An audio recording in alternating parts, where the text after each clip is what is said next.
ان turbines نے اس وقت کام چھوڑ دیا تھا جب ان تک پانی پہنچانے والے 6 کلومیٹر طویل واٹر چینل میں مٹی، ریت اور پتھر بھر گئے تھے۔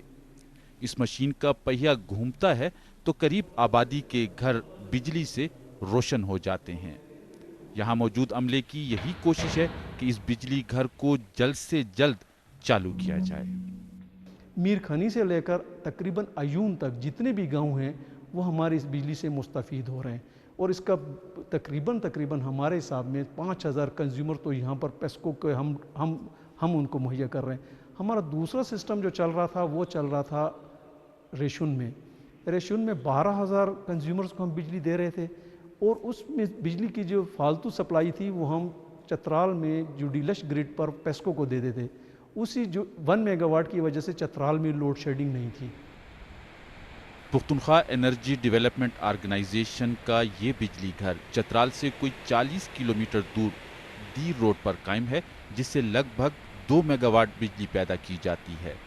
یہ جگہ سطح سمندر سے کوئی 5,000 فٹ کی بلندی پر ہے اور ششی ہائیڈل پاور پلانٹ کا ہیڈ بھی اسی جگہ پر قائم ہے۔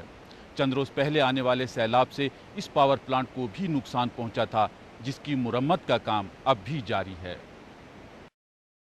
چترال میں شدید سیلابی ریلوں سے صوبائی سطح پر قائم روشین ہائیڈل پاور پلانٹ مکمل طور پر تباہ ہو گیا ہے، جسے حکام کے مطابق اب دوبارہ سے تعمیر کیا جائے گا اور اس پر کوئی 1 ارب روپے تک لاگت آئے گی۔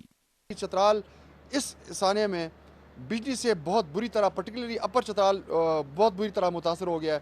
تو میری اپیل ہوگی چیف منسٹر صاحب سے کہ اپر چترال میں ریشن کا جو بجلی گھر تباہ ہوا ہے اس کو ایمرجنسی بیسس پہ اس کے اوپر اقدامات کیے جائیں، کیونکہ 2,50,000 آدمیوں کو جو بجلی اگر نہیں ملے گا تو وہ سال یا 2 سال تک کس طرح سے گزارا کریں گے۔ چترال میں کوئی 200 سے زیادہ چھوٹے بجلی گھر ہیں۔ خیبر پختونخوا کے شمالی علاقوں میں چھوٹے بڑے متعدد بجلی گھر مزید قائم کیے جا سکتے ہیں، جن سے ایک اندازے کے مطابق 5,000 میگا واٹ سے زیادہ بجلی پیدا کی جا سکتی ہے۔ عزیز اللہ خان، BBC نیوز، چترال۔